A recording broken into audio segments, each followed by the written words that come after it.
Hey, welcome to Anime Slushy. It's Phoenix. And Cube. Today we're going to talk about a thing that I've been teasing and meaning to talk about for quite a while. It is a 2003 manga called Midori Days. I keep forgetting it's not technically 90s. It's the story of a boy who wished he had a girlfriend and then looked at his right hand and there was a small girl there instead of his hand. Seems like a wacky concept, and it is. I'm talking about Midori Days, the manga, because that was something that I bought and read at the time that it was coming out, back in like 2003 through I think like 2005. There's quite a few chapters of it. It's quite a long running one. The author, I'm going to send this to Cube to ask her how to pronounce it because I am not going to be able to do it properly. Oh no! Kazuro Inoue. Kazuro Inoue. Who's this was sort of his biggest, the biggest, most long-running project that he had. I think it's also kind of been his most successful. It's the most immediate thing people tend to associate with him. He's done quite a bit of stuff. He's been a fairly consistent sort of mangaka, working for quite a while. And yeah, like I say, it's the story of a boy who wishes he had a girlfriend, and then a girlfriend appears, except it's his hand instead of like an actual physical person walking around. So my affection for this property is complicated because. On the one hand, this is a very stupid concept, and it's also like full of every anime trope you can imagine, good and bad. But at the same time, it does have quite a bit of heart to it, and it's executed really well. Like, I find all of the art appealing, all of the characters are endearing. It's... Hey, look, it sounds like a microcosm of anime as a concept. It's like, I don't know why this is good. It shouldn't be good. It's really good, though. Huh. But I am also embarrassed to admit that I like it, which is the other key part.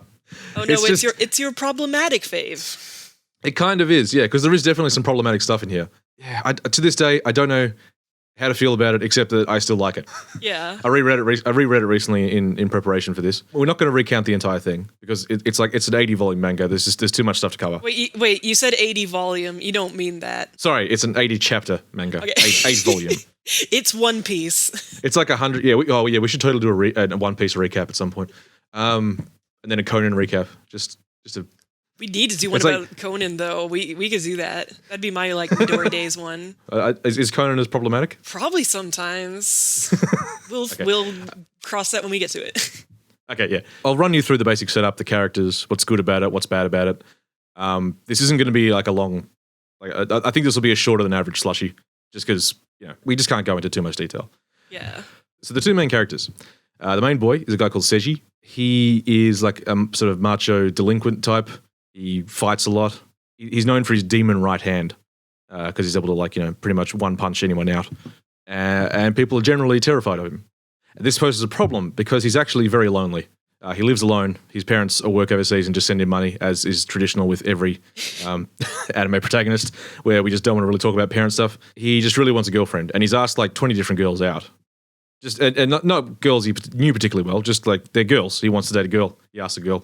They all say no because they're scared of him. And then the other character is Midori, who is this girl that, unbeknownst to Seiji, has been in love with him for a very long time. But she's also incredibly shy and has kind of just watched him from afar. She used to go and hang out outside his school after school to watch him walk past, and every day she thought this was going to be the day where she confessed her love, and she never does. That's the two characters. And that's why in a moment when Seiji is really bummed out and really just wishes he had a girlfriend after he's been rejected for the 20th time, he sort of cries out to the universe, and then he looks down, and instead of a right hand, Midori is now there. Dun, dun. And Midori is just as confused about all of this as well, although she's a lot happier with the situation because now she never had to confess, she never had to go through that. This is clearly an indication they're meant to be together, so she's just super happy to see him there. Even though she's like kind of scared by the fact that she is now just a half human on the end of someone else's arm. It's a little weird. It's a bit weird, but in general, she kind of rolls with it. This seems cool. Whereas Seiji is sort of thinking about the implications of the fact that he doesn't have his good punching hand anymore, or a right hand at all, and there's a girl in it, which is confusing. Like with any romance, the main appeal comes from the makeup and the chemistry of the two leads. And I feel like this writer's done a really good job with both of them, like particularly Seiji, because he's got this, in terms of just a character that you're going to be able to set through a bunch of different adventures and challenges and stuff. He has this clear strength, which is his fighting ability. He almost never loses fights, but he's continually thrown into situations where Like, first of all, he doesn't have his right hand anymore, but he's also continually thrown into situations where it doesn't help. Like, it becomes his weakness in the fact that like other people are afraid of him. Other gangs keep sort of trying to challenge him because beating him would be a big deal. So yeah, there is this kind of thing where he's the one thing that he's good at is rarely the thing that helps him out of a situation. So he can't punch people with his girl arm once she's on his hand, right? Like at all? No, no, God no, because he'd just be like belting Midori's head into someone else. Yeah, I didn't know if somehow they could work that out. No, he just has to sort of fight with every other limb, which he's still good at. Like, he's still a pretty good fighter, but the thing that made him really powerful was that fist, which he doesn't have anymore. Yeah. Yeah, and the other thing is that, like, for reasonably obvious reasons, they're both thrown into situations a lot where they need to hide the fact that Midori's on his hand. Because, as you would assume, that would attract attention. Just a bit. So, at the start of the comic, what happens is he tends to sort of wrap her up like his hand's been injured, even though now it just kind of looks like his arm ends in just a cylinder. I know this comic exclusively from the Tokyo Pop preview mangas that they would have every once in a while. So if anyone else in America knows it that didn't read it, it's probably from those, which shout out, my people. Only 90s kids will remember this. But I have that distinctive mental image of him with like the big stump arm and being like, can she breathe in that? This is weird. What is this? So can she? Well, apparently, because she still needs all those things. Like, she still needs to eat and drink and do all the stuff a regular human would do, even though she doesn't have anything below the torso. How's she poop? How does she poop? I guess this is the thing. They actually do touch on that at some point. Oh, shit, literally. Like, someone asks, and they just sort of go, I guess Seiji does it for me? I don't know. One of the things I also like about this comic is that it gets a lot further into the logistics of what their life is like in this situation than you would think. It's actually very thoughtful about about what they do day to day. Yeah, it's actually really digging into that concept. Yeah, which I appreciate. Like, if you're going to have a really sort of weird, like sort of high concept comic, I like when they just actually get into the nitty gritty as well. Like, that's sort of fun. Yeah, and it also leads you to lots of little story opportunities as well, which is kind of nice. Like, as much as at the same time, it's very much like a heightened reality comedy sort of comic.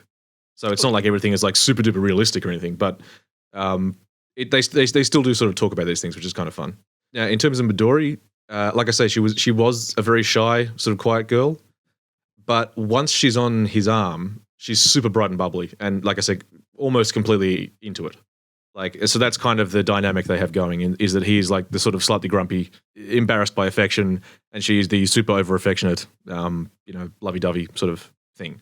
Which is that's a pretty good combo for you. A typical, but I think pretty well executed and pretty good combo for your romantic leads. Yeah, I assume she's pretty moe. Extremely. Yeah, I mean, I think that's part of, like I said, that's part of the appeal of the show. The comic is that like I like the designs of all the characters. They're all pretty cute. Midori's I suppose, like main issue is that she's kind of jealous, even though she's literally attached to Seiji. She worries about him like ending up dating another woman or something. It would definitely be awkward for her if that happened. Yeah, it would be, but like, how would that work?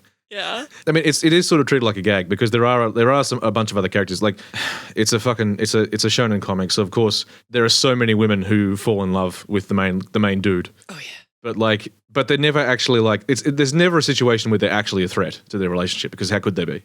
Like, yeah, it's pretty obvious who the OTP is. Yeah, but it's also like, even just functionally, how could he actually date someone else? Even though early on he does sort of try. In terms of the mechanics, they go through a lot of this really early. Like, neither of them made this happen. They don't know why it happened.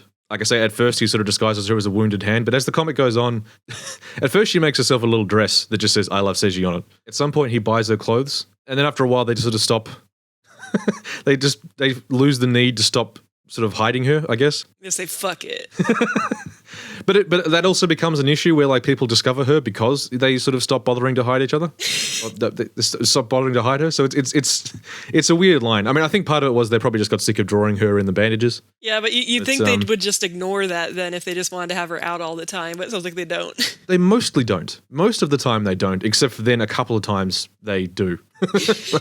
It's very strange. In terms of where Midori, like real Midori actually is her body is at home and unconscious. So as far as her family know, which is just, she only has a mother. As far as her mother knows, she's just in a coma. In one of the first issues, they go to the house to try and figure out what's going on and attempt to get Midori back into her body. but it ends with the sort of like a farcical scene where like they sort of the both of them just try to shove hand Midori onto regular Midori. But for some reason, Midori in the bed is naked, so everyone re-enters the room and it just looks like Seiji's filling up an unconscious girl and just thrown out of the house. They better never let him back in that house. I bet they do, though, don't they? Yeah. No. Early 2000s. Yeah.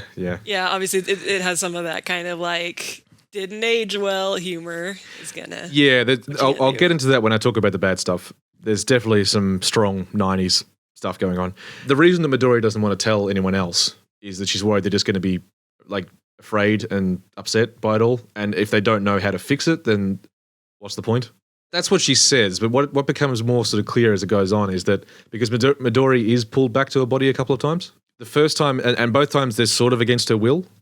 So the first time it happens, it's because Midori's mother is just approaching like psychics and stuff to get to find a way to pull her back. And the one that works is a Native American mystic from South Dakota. They're very mysterious. No one can know their powers. A Native American mystic turns up and like you do. Pulls her back. The first time she doesn't really talk much and then just disappears. The second time when she comes back, she is conscious and is speaking, but she also doesn't remember what happened. Beyond the fact that she knew she was happy wherever she was. So she decides to slip back somehow. And so Midori's mum thinks that Midori's finally awake and everything's good. And she leaves the room for a second to get her something. And when she comes back, Midori is unconscious again with just a note that says, "Mum, I'm sorry, Midori." No. Which No. What is... It'd be so much better if she didn't leave her a note. Yeah, I know. Because that just makes it mysterious. Like, yeah, wherever I am, that's where I want to be. Not with you. Yeah, it's like just let her think that you slipped back into the coma, biatch.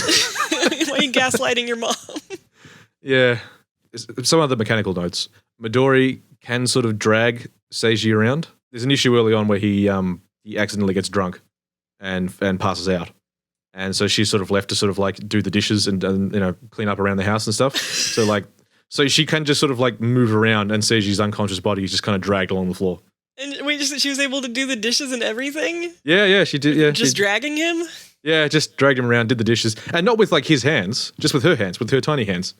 Did the dishes. I think at the end, like a burglar shows up and she fights him off. Look, if I saw a little girl on a guy's hand, I would leave, to be fair. Oh, no, but the burglar doesn't see her.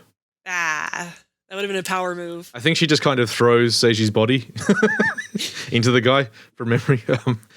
Even when he's not conscious, she can still sort of like yank him here and there. And very occasionally, if Seiji is in danger, she becomes sort of superhumanly strong and can like launch him into the air or like, throw him around and stuff or like lift incredibly heavy objects due to the power of love. That's why she's able to do that, because she just loves him so much. Their relationship and the way they just kind of, after all the setup, they just kind of roll with the situation is quite cute. Because like it's sort of like their patter back and forth is nice. As the comic sort of continues, Seiji sort of softens. Like he drops his guard a bit. He becomes a bit more sort of openly sort of emotionally vulnerable. So they just become very thoughtful and kind to each other. They do lots of cute stuff together. Like this, they'll just go for a walk at the park. They'll share a baked potato. That kind of thing. Yeah. I see movies. But at that point, they still haven't like confessed to each other, right? They're just kind of acting like a couple. Well, Midori confesses all the time. Seiji has not. Yeah, that's kind of the main thing with them is that. Oh yeah, I guess she did make a shirt that says "I love Seiji." Oh yeah, no, yeah, she's quite clear about her feelings from the very start. Whereas you don't be stupid. No. Yeah, he's a tsundere. Yeah, but even though, like I say, like a couple of volumes in, it's quite clear. Like yeah. How he feels. He just hasn't actually said the words. I mean, it's also just little things like the fact that, all the girls he was trying to date previously, he would sort of try to impress with bluster and nonsense and this sort of fake version of himself as a tough guy. And none of them took to that. Whereas Midori only falls more in love with him as she sees him as, the vulnerable side, all that sort of nice stuff. Part of the fact that Midori's in his life means he ends up interacting with more people even though he doesn't want to. And that's also kind of what softens him as well. He starts to actually get more friends that aren't like other gang members and shit. So yeah, it's watching their relationship and also the way it develops, in a fairly sort of subtle way is quite nice. Yeah. This is all the sort of the good half of the comic, and again, it's tricky to describe because a great deal of what's good about it is the execution. because, like I said, it's very tropey. It's very silly, but it's just so nicely done. Yeah, it feel good. Yeah, like the art's nice. The gags are really well executed. The characters are all quite endearing. The overall arc of the whole thing is quite nicely sort of laid out in the terms of like there's this. Aside from, it's not just like a question of when will he confess or whatever. There is this thing of like, there's a creeping realization that they both know that things can't stay this way, even though after, like, they both start to like it. Well, like, obviously Midori likes it from the start, but like, they both sort of start to get used to it and would like it to continue, but they both also begin to cop to the fact that they know that it can't. Like, we all gotta grow up sometime and stop having hand girlfriends. Yeah. We remember that time in our lives. So that's all the good stuff. So the bad stuff. Like you've mentioned before, this is a comic from the early 2000s, so it does feel extremely 90s. So the biggest issue with it is just terrible gender role stuff, like really bad. Like in terms of what being a boy is and what being a girl is and the sort of roles they play in the story. So like masculinity in the series is defined as being a big, strong man who can stand up and fight. Like, you know, there's a nice thought sort of in there of like what a truly good man is like not someone who can just beat someone up, but someone who defends the weak. But the weak as defined by this comic are always girls and effeminate men. Like, makes sense, yeah. Those are the weak people that always need defending. And girls do not do this ever. Like, girls are never the ones who have to stand up and fight to protect someone else. Oh, he doesn't have any, like, Yankee girlfriends? No, well, none that do that. And there is an American, but she doesn't do any fighting either. The only other girl who ever really fights with any consistency is Midori, but like, it's not it's not exactly realistic. She's under special circumstances. That's not like, you know, a thing you can draw on. So there's an American, but she doesn't even have any yeehaw energy? Oh, she has yeehaw energy, but it doesn't translate into fighting. Oh, I see. Again, like I said before, shonen comic, everyone falls in love with Seiji. Everyone falls in love with Seiji. Just about everyone. It's to a kind of stupid extent. Yeah. Which makes you wonder how he ever had so much trouble getting a girlfriend in the first place. Like, right. There is a lot of fan service. I can't believe that I have to like, this is like being an anime fan, I have to sort of break down exactly what type and what level of fan service we're talking about, because unfortunately there are flavors to porny fan service. Oh, of course. In that, like, the fan service in this is, it never feels porny, as in, like, there's never, like, sort of porny sort of hentai poses and shit, but there are just a lot of boobs out. Yeah, I remember going to the first issue, and when Midori's first on his hand, her boobs are just out, and it's like, whoa, I forgot, early 2000s, hi. You see her tits a bit, you see some other characters' boobs a bit. There's one other character who, Kota, who's one of Midori's friends, who has a whole deal.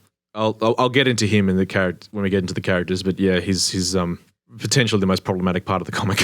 Boy. So, okay, to talk about the characters real quick. Like I say, just having Midori on his hand means he sort of ends up having run-ins with a lot of different people he wouldn't have had otherwise. The other characters and their arcs are kind of what drives the story, in a sense, because like once Midori and him kind of slip into this equilibrium, it's the other people around them that sort of drive the little issues from this to this. Because it kind of is like a slice of life, except the slice of life is that you have a girl in your hand.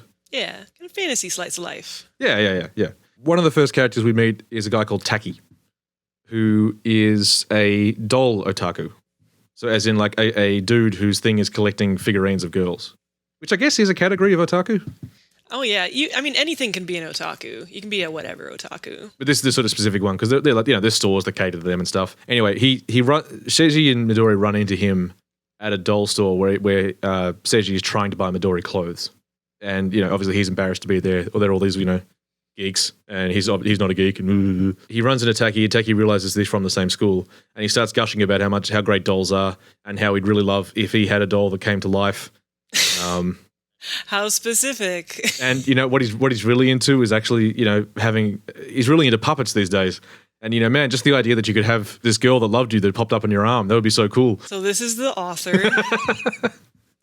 Yeah, you can see why this is an issue for them. Anyway, eventually, like after like 3 or 4 issues with him, Taki falls afoul of that, like I said, that problem where they sort of just stop bothering to hide Midori, and they just happen to be in the same restaurant where he sees Midori and says she's sitting at a table eating, and realizes that Midori is alive. It's so funny that they're just like, fuck it, maybe no one will notice this small girl on my hand.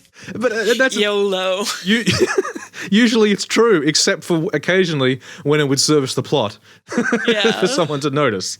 Yeah, just the idea that people don't see more often. I think what's sort of implied is that because there are times when they'll be walking down the street and just talking to each other. But what's sort of implied at that point is that people would just assume that she's a puppet. Right, and he's just a crazy person.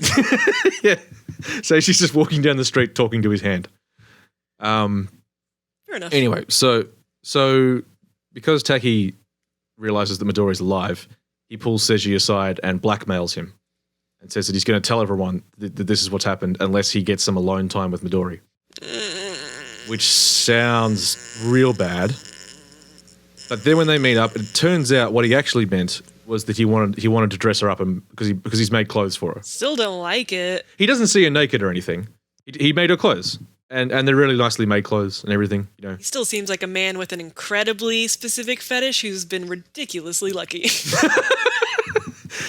Yes, it is. And I mean, and he's dressing her up in like a maid costume and that sort of stuff. So it's sort of like, Wait, and how is he having alone time with her? What is Seiji doing? Well, he's not. They're not actually alone. He just wanted to spend some time with her. And Seiji's there. And anyway, so as like Midori's quite pleased with the clothes because she hasn't had decently made clothes for a very long time at this point. Yeah. At which point Taki pitches her about the idea of, why can't you come live in my hand? Because, like, you know, I'd be so good to you. I'd make you all these clothes. I'd treat you so well. And then she just sort of grabs him and makes it clear to him that she is not a thing or a doll. Oh. She's a human. So you shouldn't think of girls like that. And that's his learning moment. But he still, someday he'll find his hand doll girlfriends. He's going to keep trying. Well, see, that's the trouble. Well, that issue ends with him, like, just sort of, like, really quickly slamming a suitcase shut on Midori. And then opening again and running away with just the suitcase. That's not gonna work.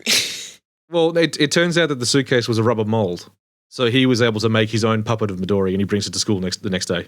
Oh. Later on, there's an issue where they discover that Midori has like an idol website that it turns out is being run by Taki, where he was following them around, taking photos of her with a zoom lens, and then just ran a website where he was pretending to be her. Oh no! Have you ever seen Perfect Blue? No, I haven't. It's basically the exact same as this. Okay.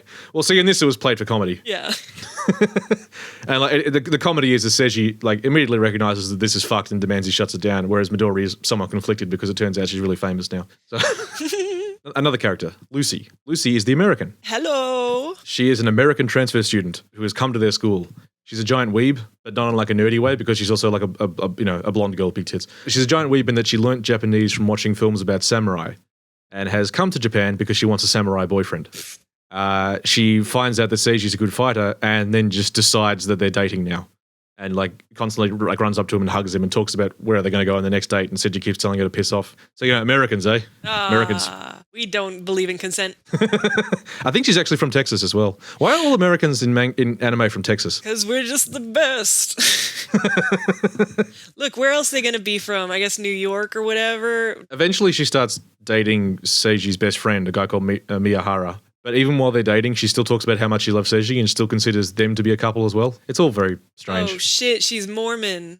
Or poly. I see. In terms of the way she affects the plot, she's mostly like an offsider who's there for wackiness. But her story does eventually kind of intersect with Midori's in that at the point when Lucy has to go back home, she becomes like an example to Midori about how Midori can't stay where she is forever either. So that's the sort of way their two stories intersect. And this happens because Lucy sees Midori and assumes she is a fairy from Japanese folklore or something. She's not very bright. You know how us Americans believe in fairies. She's pretty stupid. Which, I don't know. How dare Japan. I feel very attacked right now. Well, speaking of being attacked, there's a second American who shows up for one issue, which is Lucy's ex-boyfriend who's turned up to take her home to America. Oh, shit. His name is Daniel McBain, which I loved. Yes, solid. He talks about how America's number one and the best at everything and blah, blah. See, if he's from Texas, that's not realistic. He would never promote America over Texas as a country. Yeah, he would talk about how Texas is number one. Yes. Yeah. He is dressed like a cowboy. Yeah, there's some yeehaw energy. One thing I did think was notable about his issue was that he looks at Seiji and says, "You don't look enough like a Japanese." That's the way it's translated. So he combs Seiji's hair, makes him wear some buck teeth and glasses and puts a camera around his neck. And here's the thing, though. This is written by a Japanese person. Yeah, but it means that they've seen what our racist idea of Japanese people is like.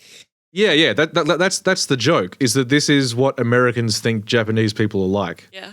And that's the gag. Fair enough. Yeah, I mean, they're just accurately pointing out the racism. Yeah. So that's Lucy. There's another girl called Nao, Nao. Nao is the weird girl, but she is weird to the point of she's from another comic. Like she doesn't fit in this comic. As much as everything in this comic is wacky shenanigans, Nao's whole thing is several levels of wacky beyond. What'd she do? Well, she's the sort of weird girl who's just sort of weirdly good at everything. There's an episode where they go mud wrestling, and Nao's just there whipping everyone's ass. There's an episode where there's like a competition to build the best doll, and Nao comes second place with like this super creepy teddy bear. Every now and again, you will see her being excellent at something. The other weird thing is that she has a dad who's a mad scientist who discovers Midori and wants to steal her to take her away to study her. But the way they get out of this is that Nao has... At first you think that Nao is yet another person who's fallen in love with Seiji, but it actually turns out Nao is in love with Midori. Nao thinks Midori's very cute. Because she's weird enough to be gay. Yeah. So she ends up always defending them from her dad. To talk about one issue in particular, after a couple of attempts of the dad trying to kidnap Midori, the dad builds a Nao bot to fight Nao and keep her distracted. As one does. So he can freely attack Seiji. Remember, at this point, we've seen him be a mad scientist, and there've been no hint that he could build robots. Now he can build robots. So he builds a robot. But while Seiji and Midori are defending themselves, Naobot is won over by the power of their love and refuses to fight. Oh yeah. So the dad self-destructs her, but somehow the head survives, and it can levitate, and it chases him down the street shooting lasers, and now just goes home. This is fucking shenanigans. Yeah, it's a bit like, as opposed to now intersecting with the story in some way, like the other characters, now and her stuff just kind of happens to Midori and Seiji. Yeah. They're just kind of like, okay. It's just like, I'm bored, I'm going to make another Now chapter.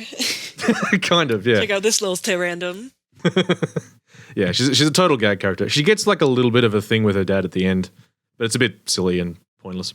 There is Rin, who is Seiji's older sister, who's a Hellraiser. She was the one who taught Seiji how to fight and never give up and never surrender. Oh, well, there's a girl who fight. Yeah, but this was done mostly by her beating the shit out of him as a child. Oh. But in a funny way, like not like in a Stars Align way. Oh yeah, it's funny if a girl does it. Yeah, and it's like, it would be cool that she's a cool fighter, but all of the jokes about her are about how she's so terrible at being a woman. Yeah. Like she's a terrible example of a woman because she drinks too much and she fights and she's, uncouth. Too rad for womanhood. Yeah, It's a essentially. common problem among us females. Whenever she's there, she's sort of there to just sort of make life difficult for Seiji. To the point of it being kind of like, she's the one who introduces Seiji and Midori to Nao's father, who tries to kill them on multiple occasions. And she just does that for lols, as far as you can tell. She just drops them off at the lab, and that's the introduction to those characters. Wait, so she knows that he's a mad scientist? Yes. Okay, so she's like a soft antagonist. Sort of, yeah. I mean, by the end of it, no, like, they do love each other and blah, blah, blah, and Yeah. Seiji helps her out with her boyfriend and blah, blah, blah. But, like, in a sense, she is a soft antagonist. And every issue she's in, she's the one causing trouble. And also, she is still completely capable of beating the shit out of Seiji. Yeah. She also finds out about Midori. Just another person who finds out about Midori. And, like I think in the first issue, we see her and rolls with it. And, eventually teaches Midori some things and blah, blah, blah. But, it's a shame that, the one girl who can fight is the one who's like, yeah. Of course, yeah. The one is like, you're a bad woman. You'll never be a good wife. Now, in terms of the good wife, we have Ayase. Ayase is one of Seiji's classmates. She is the sort of uptight, responsible girl type. Also has a temper, bit of a loudmouth. Initially, she really dislikes Seiji because she thinks he's a troublemaker. And he's like, what's interesting is that she's not afraid of him the way that everyone else is. So, like, when she's talking shit about him, he tries to intimidate her and she's not intimidated. They just kind of dislike each other. So she's a cool girl. Then, in the first issue, we see her, she tries to tell some gang members to get lost because they're causing trouble at the school. So one of them slaps her and grabs her by the wrist and attempts to drag her away for what is some implied rape. Guess who could save her from this and then make her fall in love, probably? Yeah, that's basically what happens. Seiji says her, now she's in love with him, yeah.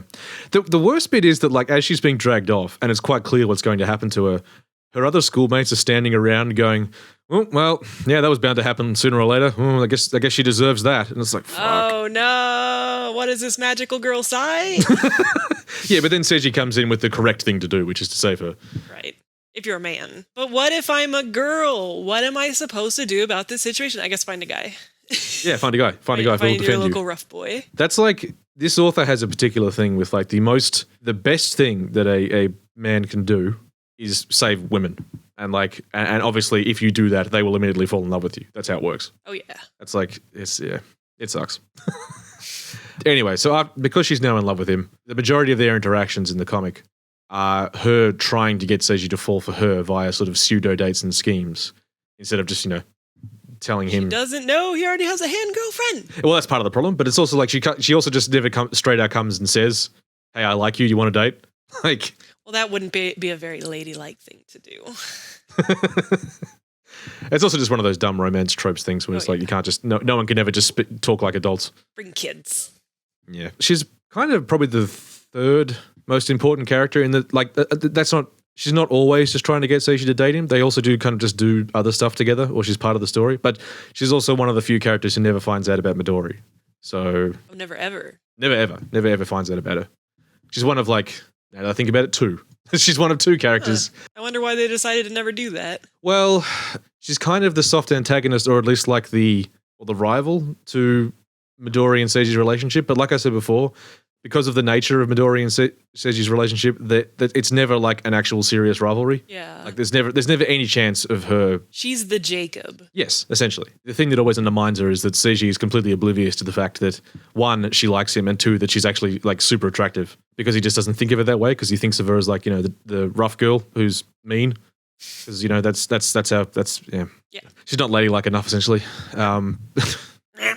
There's a whole series of like, they go to a movie together, they go to a karaoke party together, they go to the pool together because we have to have a pool episode somewhere. Does Midori wear a tiny bathing suit? No, she doesn't. No. Midori never wears a tiny bathing suit, which is actually no. Well, okay, she does in like the chapter art and stuff. Yeah, because like how would that work? I guess you could wear like the bikini top. I guess. It'd just be the bikini top. Yeah. There is this one moment where like when they're at the pool, there's this whole lead up thing about how she's been working out for months to get her body in shape, and she spent all this time picking out a bathing suit, and Seiji just does not notice her at all, which is nuts. But yeah, and like there's this moment where she's just sort of like sitting sort of slightly in the fetal position on one of the deck chairs, just kind of looking really bummed out, and it is sort of crushing because like it actually doesn't make sense. That like what an awful blow this would have to be to her self-confidence. Like no matter what she does, she can't get this dude to notice her. As much as that is just like a normal tropey thing, I was just kind of like, man, you don't even know what you're up against, girl. Yeah. Of course, though, her next step on that point is to fake a drowning. So it's a little bit shenanigans. There is one time when she drugs him. Yeah. So now sees that Ayase is struggling with this, and she gives Ayase what she tells her is a love potion. And now's like motivation for this is that if she can get Seiji and Ayase to start dating, then now can have Midori all to herself somehow. I guess they just double date all the time. But anyway, and so like you're thinking like, oh, it's a love potion. It's going to be some sort of silly cartoon thing. No, it's a roofie. Seiji just straight up passes out. Yikes. That's the potion. Fucking women. Yeah. So like she realizes that's what's happened, and like she drags him into a room where he's out of sight because he's passed out, and like she figures she should keep him company. She tries lying on the ground next to him, but that's weird. Yeah, I was gonna say it's like, okay, good. She's being respectful. At least she didn't know. Oh, now she's being weird again. She's being weird. Back in the shit bin. And they sit there, and then she starts confessing while he's passed out, and like she goes to kiss him while he's passed out. Nope. But he wakes up, and just as he wakes up, so the panel is that she's got her hand like sort of like lower chest because she was leaning in for a kiss. And he's just sort of sitting there with like sort of sleepy eyes. And in the background, there's a drawing of a banana and the word sproing. Oh. So because Gross. he got a boner, so she punches him into the sky, and that's the end of that issue. That's victim blaming, girl. Midori sort of chides her for saying, well, you woke a teenage boy up, so what did you expect? Yeah. You can tell this is written for boys because it's making morning boner jokes. There's one other issue. The only issue where her shit gets even remotely real is one very late in the piece where there's this other very nice boy who confesses to her, who's like the captain of the basketball team.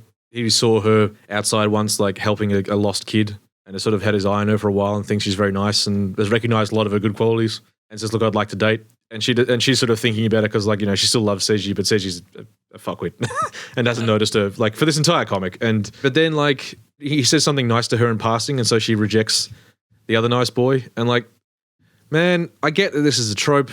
It's all about true love and shit. But, like, give him a shot. Give him a shot. Go and date him. Just like, that would be the right choice, to go and just try dating someone else. Don't pine. This is one of those bullshit romance tropes that I think is actually sort of a little bit harmful in a way. Yeah. In terms of setting up expectations for people, where it's like, yeah, don't do that. Don't pine after people. Hey, you want to hear about the one time a guy hit on me in high school? Sure. Okay. He handed me a folded up paper towel in science class, and it said, "Meet me in the library tomorrow morning." Oh. And I did not go to that. Yes, because that's weird. Don't do that. Just say, "Hey, can we date?"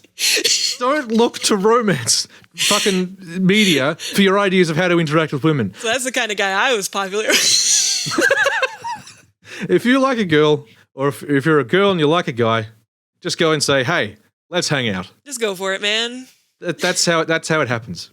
Yeah, if she says no, there's other fish in the sea. It'll be fine. Don't hand her up a folded up paper towel. Oh, fuck. That's, yeah. Young people. Young people. They don't know what they're doing. I understand. It's hard. It's scary. You got so many feelings. You have a lot of feelings, and you think it's the end of the world if they say no. But honestly, it's not. There's lots of girls out there. There's lots of boys out there. There's lots of whoever you want out there. Yeah. Go and say hello. Anyway, so that's, yeah, her story ends the way you would think. She eventually confesses and is rejected, and she cries on her lamppost, and... At least they have, like, that clear, like, let's make it... Because I feel like a lot of times nowadays they would leave it ambiguous and never establish who he's going to get with, and it just ends somehow. It's quite clear that he's going to end up with Midori for... Yeah. I mean, yeah. Anyway, now the last character I want to talk about is Kota. Oh, this is the problem boy. This is the problem boy. Kota is Midori's friend from school. So one of the things I should mention, Midori's rich. Like, her family's very wealthy. Oh. And Kota comes from a wealthy family as well. So he's like he's like a short, little, soft, rich boy. So kind of the opposite of Seiji in a lot of ways. And he's really upset about what's happened to Midori, not just because they're friends, but also because he thinks he's in love with her. So in a desperate attempt to get Midori out of the coma, he goes to Seiji and asks him to visit. And this is shortly after the touching boob issue. Yeah. So Seiji's like, yeah, I don't think I can do that. Okay, good. You should know better than to go there. So at first, like, Midori's like, look, I can't. Don't tell him anything. I don't want him to know, like everyone else. It'd just upset him. But Kota keeps trying to sort of get Seiji to do something. So in the end, he because he's a soft rich boy and doesn't know anything about the streets, he just goes to some other delinquents because he hears them mentioning Seiji.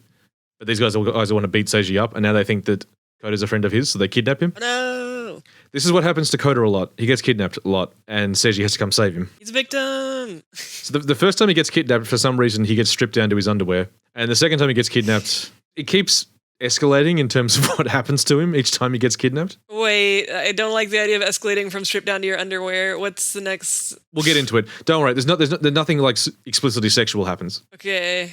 Yeah, it's not like Oscar, but like but yeah. Anyway, we'll get into it. So, when the first time he's kidnapped, he's stripped down to his underwear, and then Seiji turns up to save him, and he sees that he's in his underwear, so he like takes his jacket off and gives it to him so he can cover up, and then he fights, and then he has a cool line, and he walks off. And like Kota's just looking at him going, he's so fucking cool.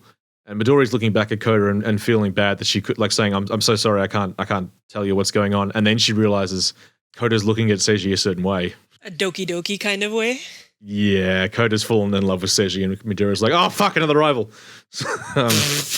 Yeah. Hey, at least she sees him as a rival and it's not like, ew, gross. Well, uh-oh. I mean, here's the thing. It's so the way Kota behaves from this point onwards is that he kind of like he's trying to convince himself he's not actually in love with Seiji, but he also keeps finding excuses to try and hang out with him and do stuff with him. Like he'll be sitting there daydreaming, thinking he's daydreaming about Midori, and then he looks down on his notepad and he's drawn a picture of Seiji, but like as Seiji is like a shoujo like romantic lead with like bubbles and stuff. Yeah, but he's in denial about his feelings. Yeah, he's in denial about it. And it's one of those things where like it does sort of read accurate for a boy who's in the very, very early stages of realizing he likes boys. Yeah. Like the way that part of it reads. But there is also a thing of like, no, that's gross. Right. And my God, this is their one gay character and the things they associate with this kid. So when I said that when he gets kidnapped, shit keeps escalating. The second time he's kidnapped by this girl gang led by a girl called Miku, who is sort of funny because she's a rough girl. She's a rough girl, but she often like just has like a nya face, like a cat face. Hello, it's me, Miku. What's in it? So essentially what's happened is she's asked Kota out and he said no. And she's pissed, so they kidnap him and they sissify him. Like they put him in a dress and give him makeup and stuff. And are just talking about how cute he is. And then the third time he's kidnapped by another mob who strip him down and this time like essentially tie him up with bondage ropes. And then like later on there's an issue where Kota eventually finds out about Midori and really strongly believes they need to separate. His final attempt to do that is to have the girl gang dress him up as a girl as best they can, and he goes and tries to seduce Seiji to make him reject Midori.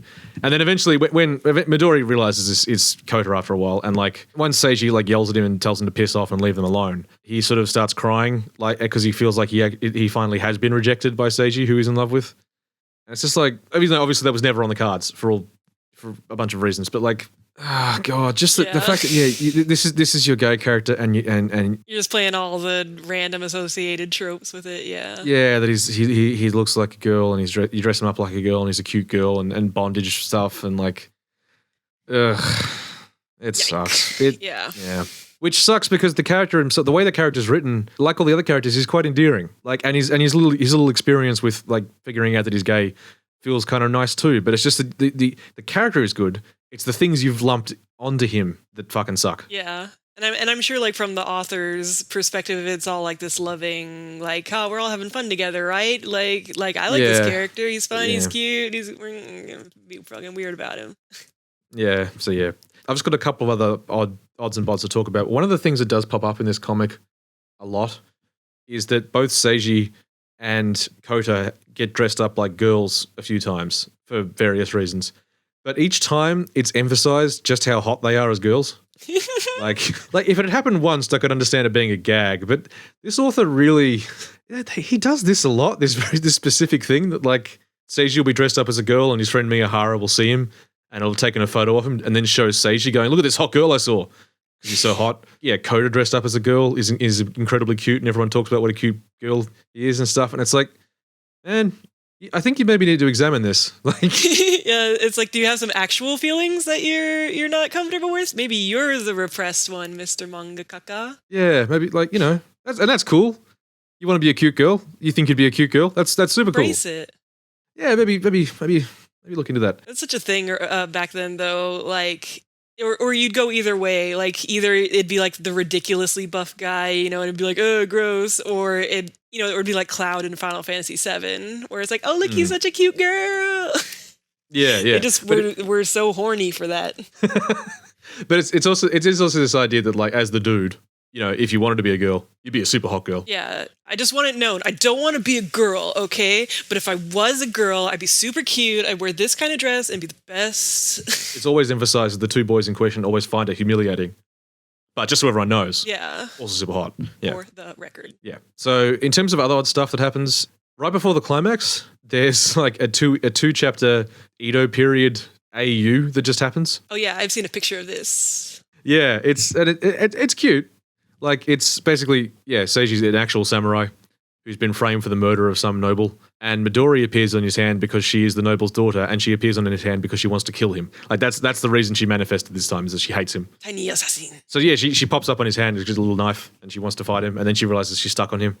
So it becomes them, trying to clear his name and find out who actually murdered her father and stuff. And yeah, I don't know, it was cute. Yeah. And then by the end of the issue, he's like, well, we've solved all that, I guess you can go back to your body now. She's like, no. Is it what? Because, well, you see, I've fallen in love with you. And so, and then, Hey, do they ever do a, like, him waking up, what a crazy dream? Or is this, they just never even try? It's never tied back. This was just an AU, which, to be honest, that's my favorite sort of AU. Yeah, but it's like, was his publisher just like, yeah, sure, do whatever the fuck you want? I mean, the editor. I don't know. It was fun. It was a fun one issue. I don't care. I had a good time. Like, I don't know if you've watched much Sherlock, the BBC series with Benedict Cumberbatch. I haven't. I mostly only know about the Mind Palace. After season 3, which was fairly disappointing, and had a really bad ending. Yeah, I know all about season 4. Yeah, season 4 is the one that's actually like a disaster. But season 3 was a bit weak, and then the ending was terrible. But in between that, for their Christmas special, they did, with the same cast, a Sherlock like back in the actual Sherlock times story. Yeah. And it was actually like, I was watching it going, okay, this is fun. Like, you know, it's a bit winky, but like, you know, the idea of just, let's put the characters back in their original time, that's kind of cool. But then it's revealed, like what you were saying about the need to tie things back to the original storyline. Yeah. What's actually happening, Sherlock is, like, actual modern day Sherlock is just imagining all of this. It's in his mind palace. He's doing a mind palace thing because Moriarty apparently is alive now, even though Sherlock saw him shoot himself. And he's trying to figure out how Moriarty could be alive by just, like, pretending he's back in the day, examining a case he heard of once where a woman who died would then turned out to be alive because he thinks that's the solution. I can't believe this show went downhill. It was such a fucking stupid framing device. Like, and you absolutely did not need to do it. Yeah. That was the thing. Like, it's a Christmas special. Just have a... Let an AU be an AU. You don't need to tie it back. Maybe Doctor Who did it. Tying it back actively made it worse. Yeah. Yeah, fuck. Yeah. God, it's fucking stupid. There's many rooms in his mind palace. The thing I hate the most about trying to defend the show now is that it started off good. It was good ones. I swear. Anyway, so yeah. So there's that EDAU one. There's also it's a really strange backdoor pilot. It's just one chapter where Midori and Seiji spot Rin's former gang running around in like karate uniforms, and they head to this dojo where these guys are now under the tutelage of it's a 37-year-old man who has the body of like a very cute 10-year-old boy, and he's their karate instructor, and he's terrible at karate, so they're not really learning anything, but they all think he's super cute. So they're just sort of so enamored by him that they joined his dojo. This is like this completely unrelated pitch.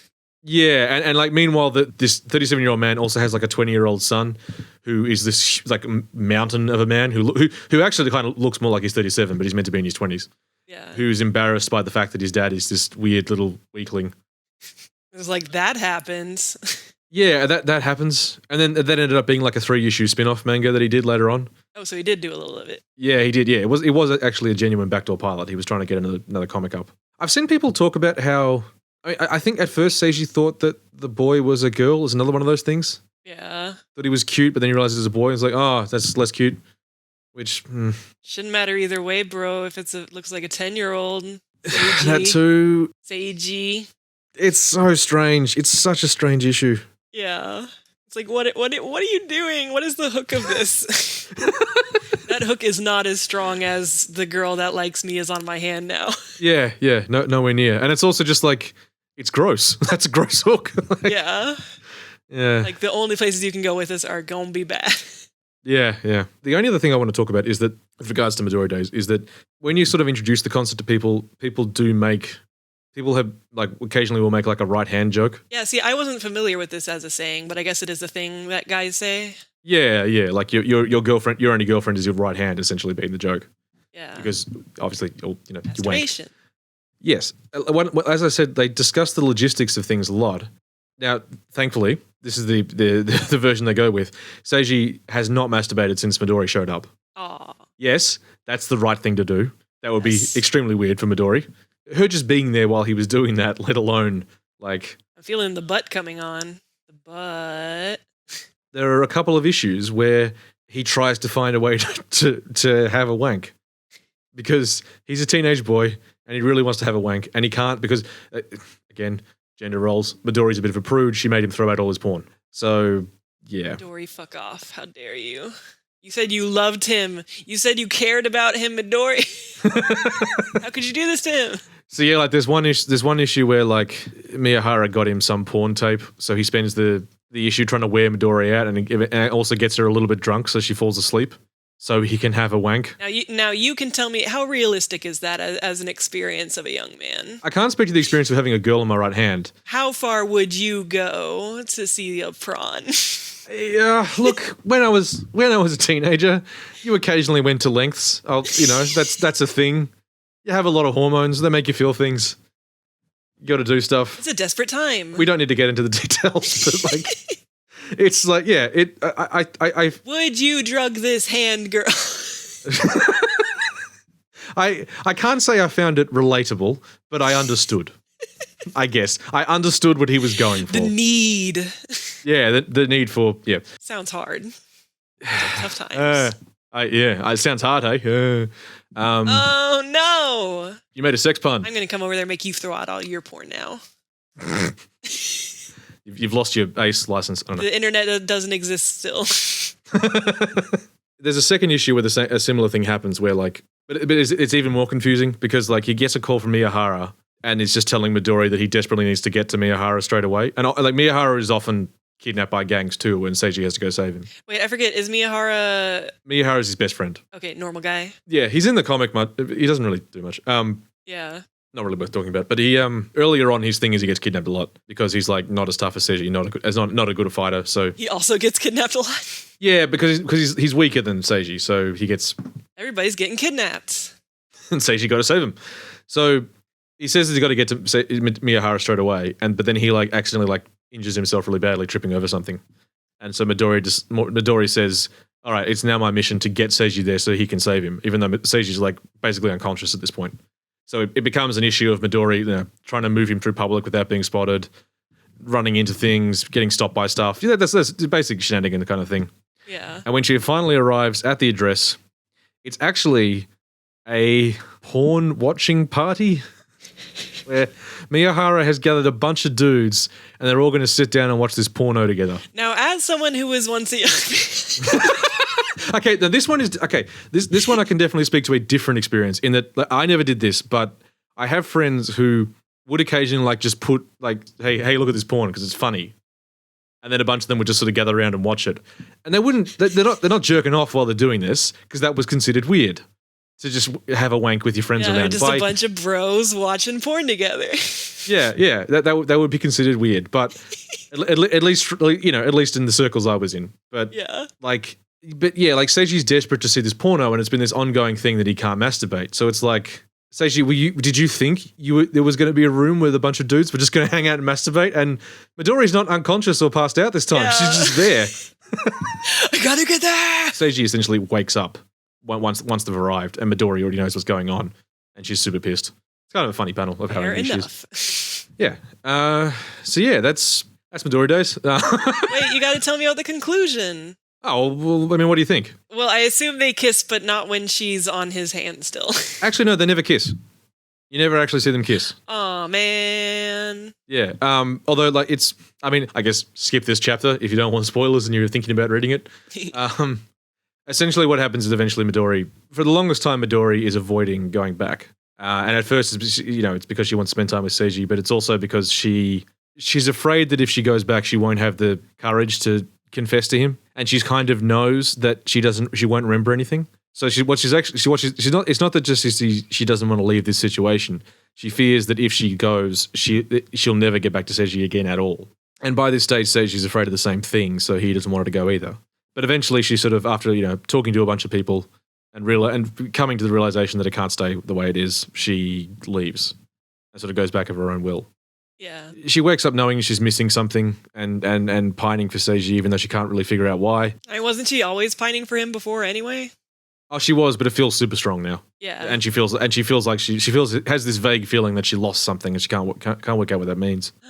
Koto was visiting her and he left her a note telling her where Seiji is. I don't know how he knows that, but anyway, at that moment. But so she, runs to him, even though she's been bedridden for the actual timeline's fuzzy. It could be 6 months, it could be a year. So she's really weak. But she was magical bedridden. Yeah, it's true. But she falls over a bunch of times and she's puffed and. Oh, okay. But yeah, just as Seiji is sort of she'd been writing a little diary that Seiji found because Seiji knows why she left, so he doesn't want to just go and confess to her because that would sort of rob her of the the reason that she left and the growth she wants to have. So he's stuck in a situation where he just can't do anything. It's killing him. So he's about to throw the diary into the fire, and then she arrives at the park, and she finally confesses, and he confesses back, and now they're dating, and that's the end of the story. Aw. So it's cute, yeah. It is that weird thing though as well, where I think she's like at least a year or two younger than him. But that seems to be a thing that happens a lot in anime. Yeah, so I'm willing to accept it in Le Fiction. the confession is also pretty cute in that it's not like they're surrounded by sakura trees or whatever. Like it's sort of it's in a fairly crappy sort of park, but it's also like it's autumn and there are some leaves sort of dropping and it's all prettily rendered, like more so than anything else in the comic so far. Yeah. It's it was nice. It was nice. It gave me feelings. Yeah, it's nice that at least like it actually came to a satisfying conclusion and didn't just like peter out and end after a while. Yeah. The story did fold up, and there was an arc that was happening. So, like, as much as I've just spent the majority of the podcast outlining all of the terrible parts of this comic, Yeah. again, this is why I feel weird about it. It was nice. Yeah. I'm a fucking softie when it comes to romance bullshit, and this one got to me. Like, yeah. It was all nicely done, which is just why it's so. All of this other author's other work is so confusing. Because tell me about it. Because this is the thing. The author, what's his name again?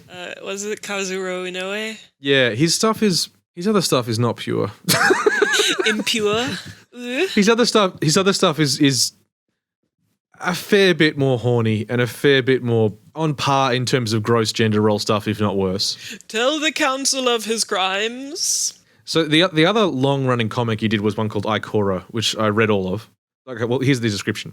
Such and such is peculiar because when most males lust after gorgeous females, he instead lusts after discrete parts. That was my kitten's response to that. Thank you. When he relocates to Tokyo to attend school, he finds himself living in a dormitory with 5 females. Females. Each just possessing a distinct ideal physical trait he desires. Gorgeous blue eyes, bullet train breasts. Bullet train breasts? Yeah, it makes me think you don't know what breasts look like. Yeah, I don't understand the metaphor there. They're not that pointy. Yeah, these breasts are real fast. Yeah. A deep, dulcet voice and straight anime-esque legs. Can he manage to keep his wits when these women surround him? Can he manage to combine them all into a single body once he kills them and chops off their body parts? Yeah, so it's sort of like, it starts with that thing of him defending them from like a home invader who was going to be all rapey. So like that. It just feels like that was like the 90s, early 2000s. Like you need a guy to be the good guy. Okay, some random rapist is going to show up and he's going to save her. And then it's like, yeah. It's like a just as tropey but way more awful version of Save the Cat. Yeah. Like, ugh. Anyway, so he lives with these girls, but he is not an endearing protagonist. He is such a fucking creep, and he's rejected by one girl in particular over and over again, and he just never stops trying to get with her. But it's okay because she's just tsundere, you see. So obviously she's going to just keep saying no. So he can ignore how she keeps saying no. It's fine. Was this before or after Midori Days? This was before. This was the big long thing he did before. Oh, okay, so it's like maybe later he's like, hey, maybe I should try making my protagonist likable too. Huh. Well, you say that. Let me go through some of the other stuff he's done since. Oop. Well, okay. There's the little spin-off he did, Haru Ranman, which is about the dojo. Which this is a description submitted on Mal. So take it as you will. Yeah. Very nice short story about relationships between a strong and cool big brother and a girl-looking little brother. Wait, I thought it was his dad. Oh wait, no, yes, you're right. Sorry, that's a different comic altogether. Oh, this is very similar idea. Yeah, he just did it again. With many females. There's one called Anekomi, which is a description. The one thing not ordinary about high school student Ryota is that he has an aspiring manga artist for an older sister. She was so dedicated to drawing that despite being 21, she's never really been in a romantic situation. Oh, to me. Unfortunately, when she gets her first real job, it's to write an erotic manga. Oh, no. How does she get out of this? Desperately, she enlists the reluctant Ryota's help as a model to figure out exactly how to draw this sort of manga. Wait, it's his sister? Yes. So he's getting to that Syscon game. Well, yeah, seems like it. Hey, what a with the times happening guy. Seems like that could be what's going on. There's outrage girl Shinomi, otherwise known in English as Designated Violent Girl, Shinomi-chan. She's a feminist. Well, here's the thing. Gen Shinomi, a 56-year-old boss of a mob syndicate, must go into hiding to protect his life from potential assassins. He opts to get plastic surgery, only to end up looking like a teenage girl, but he resolves to stay like this until his life is no longer in danger. Mangaka, explore your feelings. Well, it sounds like he is. Yeah, that's true. However, he finds it hard to not be suspicious, but he is saved from being the target of police by a teenage boy. After helping this boy out with some troubles of his own, Jen is forced to enroll in a junior high school and ends up at the same school as this boy. So, yeah, it's a 56-year-old man who is now a hot teenage girl. That's that story. While also being a mob boss. Again, this is one of those things where, like, you know... I'm seeing some recurring themes here.